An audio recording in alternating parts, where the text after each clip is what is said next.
All right, guys, let's see. So this week, as you're finishing this up, this is still frozen. As you're finishing this up, let's talk about what the week looks like. This is the second half of Chapter 5 this week. We're going to finish Chapter 5 by Friday, and then next Monday we'll move on to Chapter 6. We'll have 2 weeks for Chapter 6, and then we'll have a 3-day weekend near the beginning of October. It's going to be great. So we're getting through Chapter 5 this week. That means that instead of a vocab quiz at the end of the week, we're going to have a translation quiz. And the translation quiz will be based off of one of the 5 sentences you do for homework this week. You want to pass those back, please? So I'm passing out the homework for this week. And I'll probably write something on the top of it to remind you of when it's due and what part of it is due. And then you're going to put it away. All right, so this will be due Wednesday. As always, I hope y'all are getting used to the schedule in here. And then on Thursday, we'll have a translation quiz. And then we'll play Jeopardy on Friday. That's how it goes in here, guys. We got 3 days of translation, a quiz day, maybe history as well. And then we have Jeopardy. That's what you can expect, like, most of the time. All right, so raise your hand if you got all of the first declension. Yes, I did actually. Nice. By the way, online kids, we're doing that thing this week again where we're doing the noun and verb template. That is in the week 4, I want to say, page, but I'll print that again in the week 6. We're in week 6 now. I'll put that up again. We're every morning we're going to quiz ourselves on how much of the first 2 declensions we know and how much of our verb endings and sum essay that we know. All right. I also just passed out the homework, which I will upload in like a few hours, computer kids. But the homework for you guys, you need to write this on top. It's 4 through 9. Let's do 4 through 9. I guess that's what I decided apparently. I guess I don't like number 3. So 4 through 9, and you're gonna work on those for 2 nights potentially, and I'm gonna pick 2 of those 5 sentences, and that will be your translation quiz on Thursday. Now the trick here is, nope, don't do any of B. Don't do any of B. Don't do number 10. Don't do number 3. So let's see. What was I saying? Oh yeah, the trick here is that this isn't the kind that I type up where I'm like, what's the case of Amica? What's the function? But that I will be asking those kinds of questions on the translation quiz. So that means you'll just have to take really good notes and use your noun chart properly. So everyone should have a noun chart, obviously. All right, any questions on that so far? All right, let's actually look at our declensions. Okay, here's my remote. Why is it so hot in here? I just like put the air down a lot. All right. Oh, and I gotta plug my thing in. Y'all are late. What's that noise? Okay. Well, has been malfunctioning. Yeah. All right, so here is the first 2 declensions. No, we're not powering off. First 2 declensions, though. I don't know if I have anything specifically to add. If you're not getting any of the second at this point, it's a little weird. Remember to think of the nominative singular. Think of words like cactus or syllabus or stylus. Words that we use in English all the time that still have that second declension ending. Those are from the Latin language. They're second declension nouns when they end in US like they usually. There are some third declension and fourth declension words that end in US. But anyway, and then yeah, like United States, think of that if that helps. The long I, you can even think of like how we say cacti, even though it would be pronounced cacti for classical ancient Roman people. And then those repeat in the genitive. If you know the first declension genitive plural, you probably also know the masculine one too, right? You just gotta change the A to an O. Datives, I always tell people like kind of worry about dative maybe last. Worry about dative and vocative last. Accusative, you've got to know accusative. If you know accusative really well, it makes translating so much easier. And then ablative is pretty formulaic. It's these long single vowels, long A, long O, and then this ease, which again, if you know that ease, then you know 4 of your endings. All right, here are just our present tense endings and sum essay. I don't have vom, vos, vot, vomus, votus, vont, but those would be the imperfect. I'll add those for tomorrow in red. And then in a light blue, I'll have the future tense endings, which are bow, bisfit, finis, bitches, font. Raise your hand if you did all the future tense endings. I saw that in a couple people's. Nice. A few people did that. Yeah. So it's mostly BI, right? But the first one's BO, the last one's BU. Who did the imperfect? Just BA across the board. No one? That was kind of the easiest one, except the first person singular is BAM, which is a little weird, but it's not that weird. I did the You did Sum essay? Yeah. Yeah, that's good. Honestly, I want y'all to like know Sum essay a little more than I even want you to know imperfect or future if I had to pick one. Y'all still have a week to learn the future and imperfect endings. That's what this week is. We're like trying to like fully master that. And then next week we're actually going to get the future and imperfect tense of Sum essay. Let's have Caitlin move in front of Devin, please, right now. Thank you. Thank you. Yep. All right. So let's go through the chapter 5 vocabulary words. I was kind of hoping that it would be like straight across the board, like 10s out of 10s or 9s out of 10s. It wasn't quite that. It wasn't bad. Y'all were okay. There were some people who got like 5 out of 10. I don't think in here. If I'm calling you out on accident, I'm sorry. But there were some people in other classes who got like 5 or 4 out of 10. And hopefully that's a person who didn't study. If you had trouble getting above like a 7 out of 10 and you did study, then you should maybe talk to me after class or do tutoring or something so we can talk about strategies for studying vocabulary. Because like I can help you study it, but I can't like get you to like I can't like hover over you in student advisement and like force you to make flashcards. It's not my job.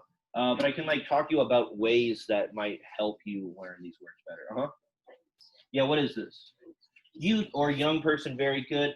Adolescentis here with the long IS. What would that be? What case and number would that be?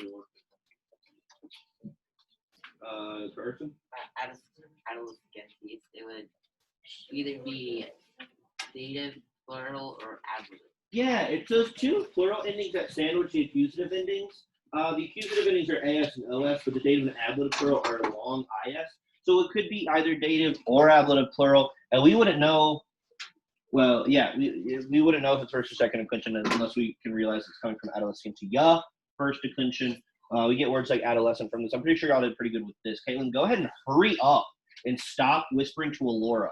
It's absolutely ridiculous. Culpa, culpa. So a lot of people, you wouldn't think this was an issue, but most people, like, there's a lot of 8 out of 10s because of this word. I knew I was being kind of tricky, but I didn't think it was that tricky. Aiden? Yeah, so is this a noun or a verb? No. Ava? This is the noun. So I don't have the quiz in front of me, so, well, I guess I could look at Helios, who I guess is not here. I need to change. I'll fix that on the roll in a second. But yeah, so I asked about the noun and the verb. Even if you didn't know what this word means, you should be able to tell by looking at the dictionary entry that this is the noun version of it. So the answer was just blame. So the answer on the vocabulary quiz was E for like blame versus to blame. To blame is a verb, like it's an infinitive. So this is the noun we can tell because we have the nominative version and we have the genitive version. It's not a verb. That would be culpo, culpare, culpawi, culpatum. It have 4 forms there. So this was a noun. Tons of people got to be. Don't worry. Like if you got the 8 out of 10 because of this, that's fine. Like I knew I was being tricky with that, but I tried to warn most of the classes I was going to do that. We get words like culpability, culprit, culpable. Mea culpa is kind of a legal term when something is somebody's fault. All right. Oh yeah, and here is Chicken Boy telling us this is not the same as culpo, culpare. That would be the verb form. We would know because verbs have 4 forms, nouns have 2 in their dictionary entries. Laura? Indeed. All right, this one's easy. I'm not going to ask you all about it. But definitely know that one. I don't think anybody got this one wrong. Somebody got fama wrong on one of those first vocabulary quizzes I gave. It's kind of surprising. Animus, animi, what is this going to be? What's it mean, Ava? Exactly. What would animorum here, Jake, be? What case would animorum be?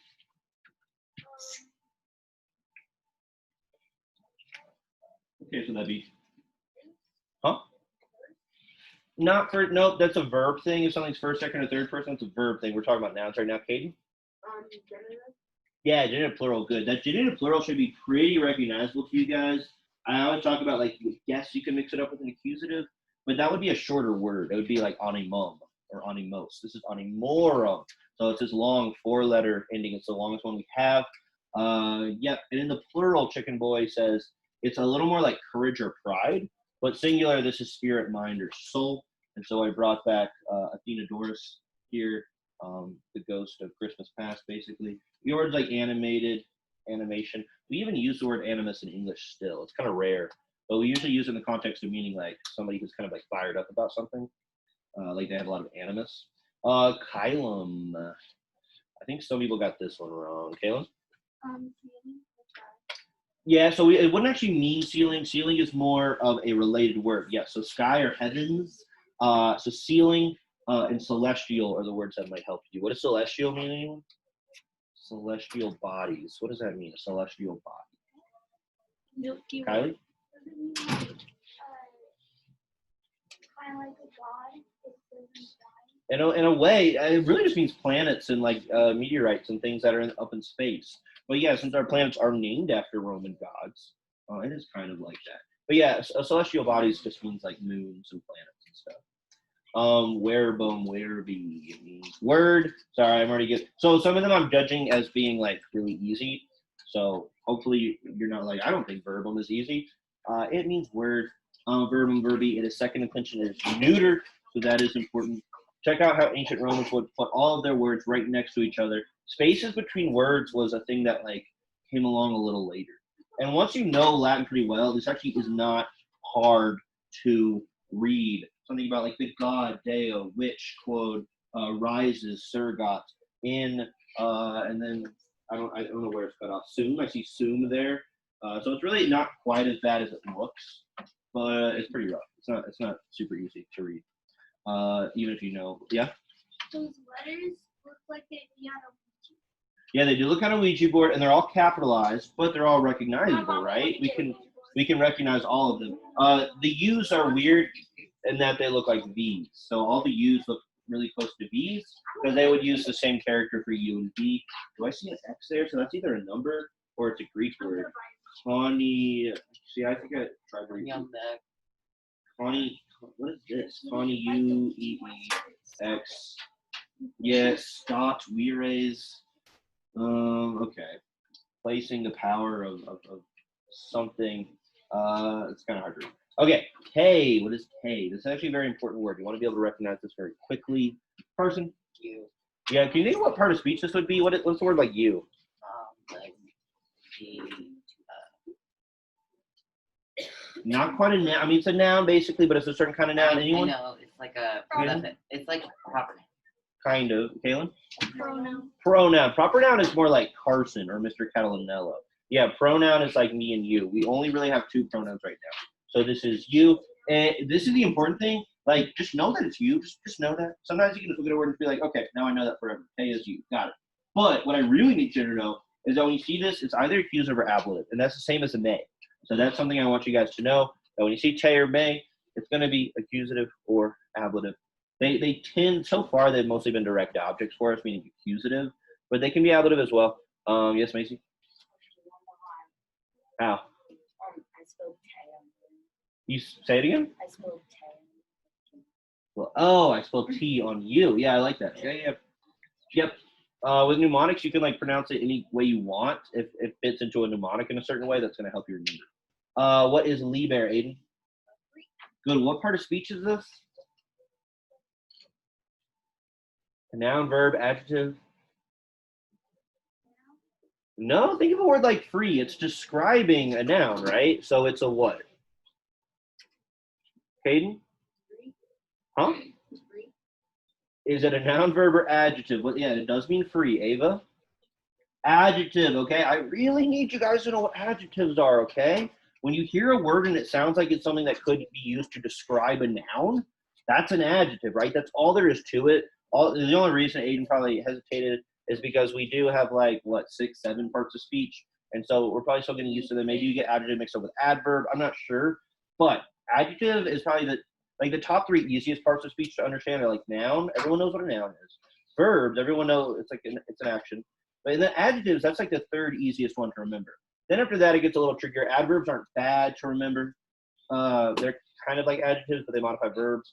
And Prepositions are kind of weird to get your mind around. And conjunctions are easy. And but and although and therefore, stuff like that. And articles don't exist in Latin. So this is free. But yeah, that might help because if you don't know this is an adjective, you might think it means freedom. It might mean liberty. It means liberated or free. All right, pulcher, pulcher, pulchrum, another blanketive. Macy? Yeah, this is basically bellus, bella, bellum all over again. Noster, noster, nostrum. What is this? Macy? Hour, good. Yeah, do you remember that in any certain kind of way? Yeah. How? It's kind of Well, yeah, a lot of mnemonics, sometimes like if you try to explain them, they almost don't make any sense. As long as they like work for you. You don't have to share it, but is it something you can kind of explain? like no sir, those are actually. No, sir, those are our chicken nuggets. Yeah, that works, right? Did everybody understand how these mnemonics work? You can just think of any like wacky phrase. It doesn't have to make any sense, but if you remember it, then it'll help you remember what the word I means. hate to say it, but those don't.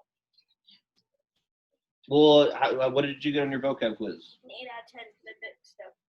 The culpa and the culpo? Or just Probably not. okay? Well, I'm just saying if you had a bunch of mnemonic devices, maybe you would have gotten a full 10 out of 10. 8's great. 8, you should be Right, proud of those- an 8. I think those. Mnemonics? Okay, guys, mnemonics are going to help you literally middle, high school, college. It's going to help you in your job. It's going to help you remember weird things like your social security number, which you're all going to need to know by the time you're graduating from high school. You're right, but Oh, yeah, right? Did you do it just like straight up, or was there like little tricks you used to like?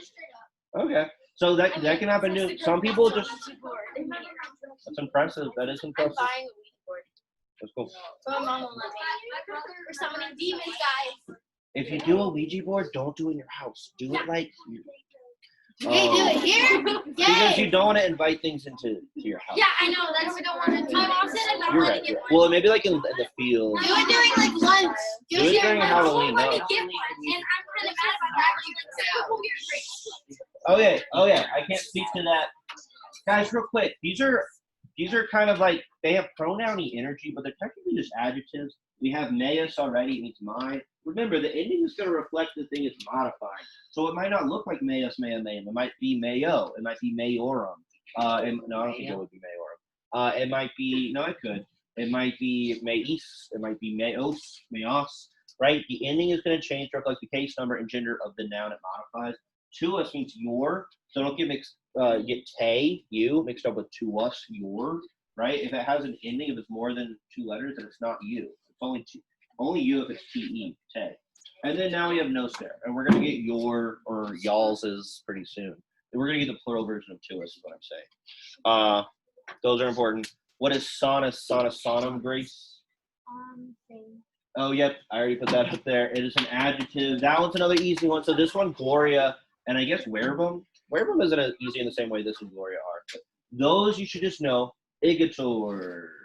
Is that on the quiz? I think it was. Natalie? Good. What part of speech is igator is there for? It's not on the. It starts with a C? Yeah, good. It's a conjunction. This is like the fancy version of et.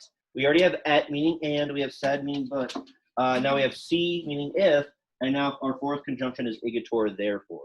Propter, our fourth blankizition. Ava? On account of or because of is okay too, and it goes with an accusative. So like on account of an accusative noun that's right next to it, probably. You'll usually see this guy at the beginning of a sentence next to his object. And then like after that, it's just like a normal sentence. And yeah, it's a preposition. We're almost done. Cross and Harry are what, Carson? Tomorrow and yesterday. Yes, tomorrow first, yesterday second. Tomorrow has the related word procrastinate. Yesterday has no related words to help us at all. Tomb. Carson? Hold on, sorry. I lost it. It's not yours, though. I know that. It's that if it was to with 2 U's, it could be your. Maddie, stop. Okay. What is tomb? Anyone out loud? Ooh, so no one knows this one? I Okay. used to. I don't. Tomorrow I'll have refresher sheets printed out again because you don't want to write new vocab words the first week you get them. But once you're on the second week and you don't know them, that's something you should write in your notes or on the vocab refresher sheets that I intend to always have printed out on the white table. Huh? Those are your. No, that'd be too long. So people saying you're on the right track. If I had 2 U's, it would literally be your. I know that's like annoyingly close. Caitlin? Is it then? Yeah, it's just then. It's kind of hard to remember a word that just means then, because that's not a very exciting word, right? But it is a word we use a lot in English. If you don't know a word, then you write it down, and it might help you learn it. But you need to know tune, this adverb. So I'm glad to see some people writing this down maybe in their Latin notebook. That's a normal response to not knowing a Latin word, is writing it down, actually doing something about it. Satis, Natalie? Means enough. This is mostly an adverb, but it can actually play the part of a few different parts of speech. It's kind of a weird word in that way. Cano canare means to dine, apparently. There are some Roman dinners. By the way, Romans would always eat while lounging on these reclining seats that were basically like couches. And so they'd basically always be on their side when they ate, which is not something, I mean, maybe some people do that nowadays, like if they're just like really kind of tired at the end of the day. But usually, you're sitting upright at like a table. This is more like something you might do if you're like watching a movie, eating popcorn. But that's how Romans would eat, and that's how they'd be served. They'd have their servants bring them trays and stuff, and even sometimes like feed them grapes and all sorts of stuff like that. So good times, I guess. Remaneo or maneo. Y'all need to be able to recognize this even if the re isn't there. Caleb? What? What is this? Yeah, to remain. Is it first or second conjugation? I don't know. Are you sure you don't know how to tell? It is second, good, because we see a long E in the infinitive. Yeah, we see that long E. This is second, not first conjugation. Supero, superare. Ava? Yes. Grace, is it first or second conjugation? No, because it's superare, so it's first. Yeah, when you see the A as the second to last vowel in the infinitive, that's first, versus a long E. That'd be second. Okay, there is Superman. There you go. That is chapter 5. So based on the vocab quiz, some people didn't know all of those, but now you really need to know all of them. It's going to make this week way more straightforward. All right, we're going to look a little bit at a story on the back of your homework from last week. So if you still have that, get it out. If you don't, you're just going to be taking a lot of notes as we go through a little bit of the story. But it's a story printed on the back of your homework from last week. I should probably just keep your homework assignments in your folder, even when we're like done checking it or whatever. Because I sometimes print out extra things on it. So my kids from last year will remember this, but we're almost out of the zone of the textbook that you would like have already looked at the end of last year. But we're going to talk a little bit about this guy named Phaethon. All right. Phaethon claims that he is the son of Apollo. And when he's talking about Apollo, he's talking about the sun god version of Apollo. Because Apollo's all over the place in terms of his like divine dominion. He's the god of prophecy. He's the god of like music sometimes. He's the god of medicine, or a god of medicine. He's a god of archery, and he's a god of the sun. And so sometimes he's kind of conflated with this other guy we might call Helios, or the Roman Sol, S-O-L, meaning sun. And that like there's different names used for these guys, but they're all used to describe voices off. It does not, you don't need to like start shouting things at people because you can't find your homework from last week. It's nobody else's problem but yours. Either way, he's a guy who apparently was responsible for guiding the sun across the sky in a chariot. This is how ancient Greek people kind of imagine the sun's movement across the sky every day. They're like, oh, it clearly must be like a god in a chariot with horses pulling the sun across. That's why it moves every single day across the sky, hour by hour. That's just kind of what they pictured. Now, did they all fully deep down believe that that was what was happening, or did they kind of understand it as more like a metaphor? It's hard to say. Definitely some people probably actually pictured this as happening really early in the Bronze Age, back when they had no science, so they could not explain why a ball of fire was drifting through the sky. So they were like, oh, it's a god. It's the son of Zeus, actually. Yeah, that's him. That's his job. That's what he does every day. So we're going to read a little story about him. If you do not have your homework, you're just going to take a bunch of notes. And two people I had last year, I don't know. Like, yeah, you've seen this, but it doesn't mean that you, like, mastered it last year. So you're still going to be getting something out of it, whether you like it or not. So just do your best to get into it, even though you technically kind of know this story already. Doesn't look familiar? No, I see it. Carson kind of recognizes it. All right, so on this sheet, if you have it, That's great. If you don't, it's kind of fine, but you need to like have a notebook paper out right now. So if you don't have the back of last week's homework in front of you, you better have a blank piece of notebook paper. We're gonna do these stories pretty much every chapter. And let's see, what's the chapter 6 one? Y'all might have looked at the chapter 6 one, kids from last year in my class. But that's it. After that, it'll be totally new stories. With these stories, they actually have a lot of words that are, it's called gloss. They're gloss for us because they are not our vocabulary. Some of them are. They put Kylam up there just to like remind us it's new, the new word. But most of these are words that we don't have. And so they're telling this story, so they need to use words that we don't have yet. Because if you think about it, we only have about 50, 60 words at this point. It's kind of hard to tell a story with just like a small amount of words. So they're glossing a certain amount of words for us. A lot of them are names. We got Phaethon, that's the kid we're going to learn about. We got Phoebus, that's another name for Apollo. Phoebus, Apollo. And then we have some adjectives we've never seen define. We have the word origin, looks like origin. We have this verb for doubting. We have a noun for God. We have a word for story. It means move. Some of these you can just kind of guess what they mean. Sigma means sign. Wow. Spolto means to hear. Wallow means to fly. Some of them you can't guess. And then like we have Kylam, we have desire, we have ask. We have some verbs. We have the word for sun, etc., etc.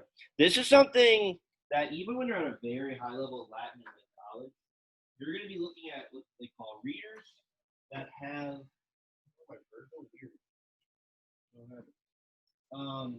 that have like glossed terms. Like this is a Plautus comedy, and there's a lot of glossed words at the bottom. Actually, this one doesn't have that many glossed words, but yeah, it does. Even like upper level college Latin, you're usually reading stuff that has a lot of glossed words because there's like hundreds and hundreds, there's thousands of words in Latin. Even if you've taken it for 3 or 4 years, you still usually need some help with some of the vocabulary if a writer chooses to use like a very old or rare word that people aren't familiar with. So Phaethon, Asphilius, Phoebe. We're going to be using our first 2 names in the glossed words. So that's Phaethon, and this is Apollo. We can translate it as Apollo. One thing to keep note of, guys, is that even names get declined. So even a name actually belongs to a second declension, and it'll have endings that reflect the case that it's in. So names even are in a case. So who can read this first sentence? And then maybe somebody can translate it just right away. If you're in my class last year, it might be easy, but let's see. Ava, you weren't. Yeah, Phaethon is the son of Apollo. Very good. Phaethon is the son of Apollo, or Phoebus. We can call him Phoebus, we can call him Apollo, we can call him Phoebus Apollo. Either way, I want to make him pink because it looks like Ava can kind of tell what case is he. Or Carson. Yeah, he's genitive. So he has that long I ending. You're right. No, yeah, I didn't specify. That's fine. So yeah, he's second declension. One thing with names is, yeah, they can belong to any of the cases. So it's like you still have to be thinking of cases even when looking at names. But names are never going to be plural because there's not like a bunch of Apollos running around. There's like one Apollo. So no matter what, you can know that this long I, that's the genitive singular. It's not nominative plural. There's no way there's like a bunch of Apollos. That would be weird. So Phaethon is the son of Apollo. Okay, this one is actually, the second sentence is like weirdly hard. So let someone read it for me. And then maybe just tell me one thing about it and we'll kind of slowly work through it. Carson? Amicus Pythonis, the Thomas, Divini, Originus, Dutat. Good. So what are you thinking about this one? And I got Python's friend, or That's pretty good, actually. doubts his divine origins, or his famous divine origins. Phaethon's friend doubts his divine order. That's pretty close. We need to make sure we get de fama. So one thing, guys, sometimes when we read these stories, they're going to have like nouns that belong to declensions we don't have yet. Phaethon, it looks like he is third declension, but that doesn't matter because if we look at the dictionary entry there, we see that Phaethon is the nominative of Phaethon, and then Phaethontis is the genitive. You can tell that even without understanding what declension this has come from. It's third, by the way. We're not going to get third until like maybe right before or after Christmas. So Python, Pythontus, that is genitive. So, okay, amicus is probably the subject, whereas this is genitive. So I think Python's friend sounds great. Python's friend or the friend of Python. And then dubitat, okay, we don't have that verb. It's not debeo. That means to doubt or to be doubtful. Let's go with is doubtful. So Python's friend is doubtful. And now let's take on de fama. So just as usual, anytime we have a third person verb, we're messing with words at the beginning and then we get the verb from the end. And now maybe we're ready to mess with the words in the middle. So de fama, what is de fama going to be, anyone? See, other than Carson, since he was already pretty close. But I think fama was the one thing he was kind of leaving out. Who would de fama be? Anyone? Kayla? About Yeah, and how about we say about the fame? And let's use fame right now, but we can maybe change it. What are some other options for fama? Anyone out loud? Yeah, rumor. Rumor might be good here. So let's actually use rumor. About the rumor. It's British rumor with an O-U-R at the end. That's how you spell rumor in America. About the rumor. And then what is Divini Originus? Well, okay, we don't have Oregon. Or Origo, rather. Origo Originus. He's origin. Yeah, so what case is Originus? If it's coming from Origo Originus, what case is Originus? How do noun dictionary entries work? They give us the nominative, and then they give us the genitive. Yep, that's how dictionary entries work. They give us the nominative, and then they give us the genitive. So that right there is the genitive, just to remember. It's not nominative plural. Sometimes people think that's the nominative plural. It's not. So Originus is genitive. What is divini? It's an adjective that means divine. Is that going with anything near it? Anyone? Nathan? Yep. What if it's going with divini? They're both genitive together. And by the way, this is ablative, so I don't want to use green for ablative. It's about the rumor, not from the rumor. And then now, how should I take divini Originus? Anyone? If they're genitive, what preposition should we use to translate them? Ava? Yeah, Python's friend is doubtful about the rumor of the what? Yeah, the divine origin, means the origin of Python. And then I need an apostrophe S right there. So we really just had genitives and ablative in this sentence. Okay, now we have some dialogue. That's kind of interesting. Non est filius Dei. Non est filius Dei. And Dei is coming from Deus. Deus Dei means God. We get words like deity or deify, meaning make something into a god in English. So what would non est filius Dei be? I'm going to let person. Danny, what do you think? Very good. Incredible. Yeah. You are not. Is that what you're going to say too, Carson? Of a. I think it's just God singular. So we'll say a God. Because remember, ancient Romans or Greek. These are Greeks probably. They would have a bunch of gods, not the Son. So what case was Dei, Carson? Yeah, because it's from Deus Dei. So of a God. Yeah, that was genitive singular. We've already seen a bunch of genitives. And then how did Danny know it's you are? Probably because he remembers S is second person singular. And so it automatically means you are. We don't need a word for you, which would be two. Ancient Romans wouldn't need it here. They would just conjugate sumese into the second person, which is what this is. It's the second person form of sumese. Non habes dona deorum. Interesting. Non habes. We have another second person verb. And then they have some words that we're getting used to. Well, we've had donum doni for forever, but deorum, that is something from Deus Dei. From Deus, it's something about God or a God. Who wants to guess on non habes dona deorum? Ella, are you there? No, maybe her mic's off. Yeah, I'm here. Okay, so this again. Hopefully, you printed out your homework from last week because this is on the back of it.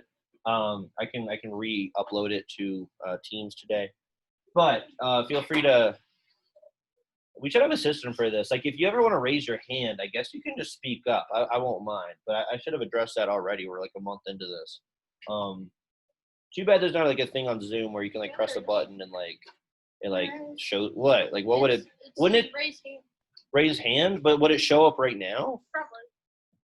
Try. Well, unless you had me like on the screen, you wouldn't be able to like see me because like you're teaching the class. Right, and I usually minimize the people's like camera views just for their sake because I feel like when kids find out that I'm like projecting their camera onto the screen, they turn off their camera. But yeah. Anyway, you don't have an idea for non-habes dona deorum, do you?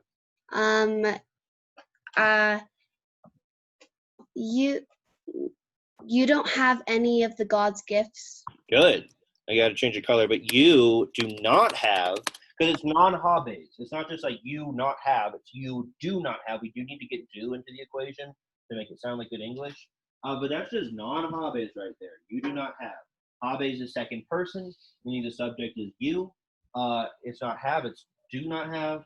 We got to get the do in there just because that's how English works. English is obsessed with helping verbs. And then she said the God's gifts. So that's great. Or the gifts of the gods. Either way, the gods. I'll write both versions. Gods S apostrophe gifts. Either way. All right. There's something that's pink here, but most of it is not. So what is genitive? What's the genitive word in the sentence? Someone. Thank you, Ella. What's the genitive here? Anyone? We've got a lot of genitives already. No?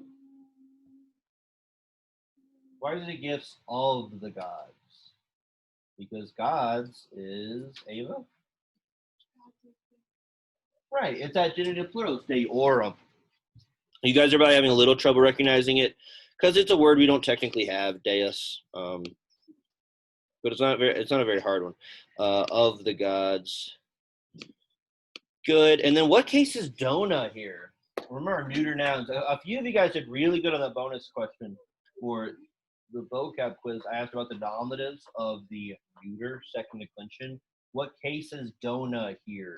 I kind of gave a hint about it, but it's kind of in a confusing way. Ava? Yeah, it's accusative plural neuter. Yeah. It could be nominative plural. Well, we already know the subject is you. Our verb is second person, so this is going to be, it must not be nominative, it must be that accusative plural from donum, doni. Neuter nouns are wacky because they get A's as their subject and direct object form plural. So we would make that a direct object red. Red. Okay, gifts. All right, let's keep moving. Let's do a little more before the bell. Non vera est tua fabula. So the only word we don't have here is fabula. That means story. We get words like fabulous and fable from it. You know, like fables, like myths, kind of like folklore. So non vera est tua fabula. This was kind of tricky. You can kind of move things around if you need to. Carson, what do you think? Your story is not true. Yeah. You're fabulous. Story is good for fabula. So your story, Carson kind of understanding the subject is actually at the end of the sentence, which is weird. Not that weird for Latin, it's very weird for English. Your story is not true. The only other way to do that in a way that kind of mimics the word order of the Latin a little more would be like, I mean, actually, that's like the only way to do it, the way Carson said it. But like, because otherwise it'd be something like, not true is your story, which we would never say in English. So yeah, like there are times when that kind of thing happens where your subject is kind of buried in the sentence. To is going with fabula, and that we're applying it. It's called a predicate adjective, because this is an adjective, right? It's from veris, vera, vera means true. A lot of people don't know that word still.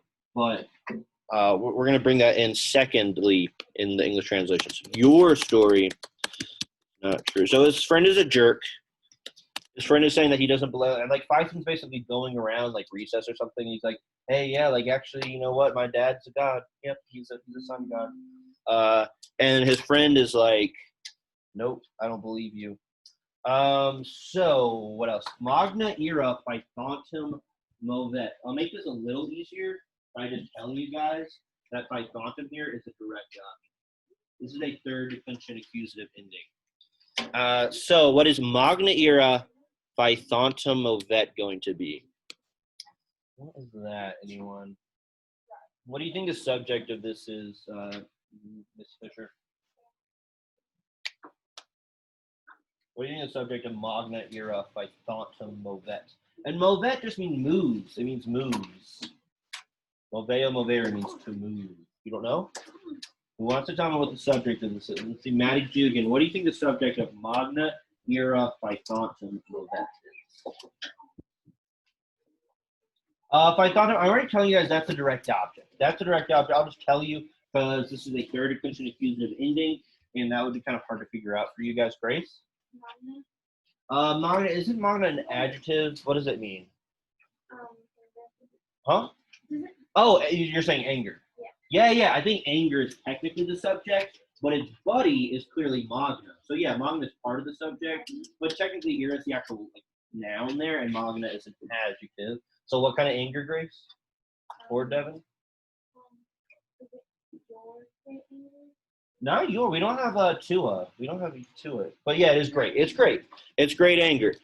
So great anger. What does it do? What does it do, anyone? Yeah, moves Python. Moves Python. Good. And let's make him red because he is the direct object here. All right, and now Python's going to start screaming at his friend because he's been kind of triggered. So Filius de sum, Phoebe da signum. So what is Filius de sum? Let me adjust this. Let me scroll in a little bit, and then I'm going to erase on the board. But what is Filius de sum going to be, anyone? Again, de is from deus. From deus. Anyone?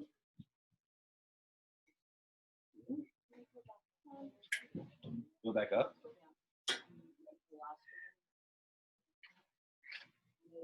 I know it's kind of, yeah, it looks like some of y'all are able to squeeze this in on the homework. I'm seeing a decent amount of people who actually still have their homework from last week. That's good. I didn't warn you about this, but it's me saving paper. I don't have to print this twice. It's okay if you don't have it, but you better be taking notes like Carson. So, Filius de sum. Anyone? What does sum mean? Richard, what does sum mean? From sum essay meaning to be. First person singular. What's it mean? Antonio, why do you have nothing on your desk? I've said it 3 times now to not have nothing on your desk. What? Doesn't it mean by? What? No, you're thinking of said. You're thinking of said. That is kind of close. Ava? Yeah, it means I am. Everyone should know that sum means I am. Okay, because we don't say I be. It's from the verb meaning to be. But when we conjugate in the first person, even in English, be becomes am. I am. So I am Filius de, Ava. The son, what? The son of a god. Yes, he's saying I am the son of a god. I'm adding my articles because I don't want to just say I am son of God. I want to say son of a god because de is what case? Anyone out loud? For the 7th time already in this one story, it is Genitive. Yes, genitive, exactly. Son of a god. Da signum. Who can translate da signum before the bell rings? Da signum. What verb is da from? Ella, can you recognize what verb da is from? It's a chapter 1 verb. It's a Christmas kind of verb. Yeah. Close. Caitlin, what, Carson? I was gonna say Imperative for give. So yeah, it's from Dodara. It's just. it'd be like, give me this. Yeah, it's just give. Give, and what signum means sign. So give a sign. So he's turned up to the sky. He's talking to the sky. He's like, Father, and this you're a God. Give me a sign to prove to my friend that I'm not lying. So give a sign. That is an imperative. Kind of hard to recognize. Yeah, let's say, because that sounds weird. So let's say give me. I don't know why they didn't. I don't know. I guess they thought that'd be too hard for us if they gave us me.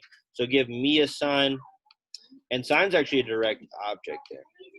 All right, guys. Yeah, y'all can put it away. We're going to do a little more of this story tomorrow. And then on Wednesday, we're going to check your homework. So y'all can put everything away. All right. Goodbye, online people. Thanks for participating, Ella. Bye. Your class. Thank you. Bye. See ya. Bye.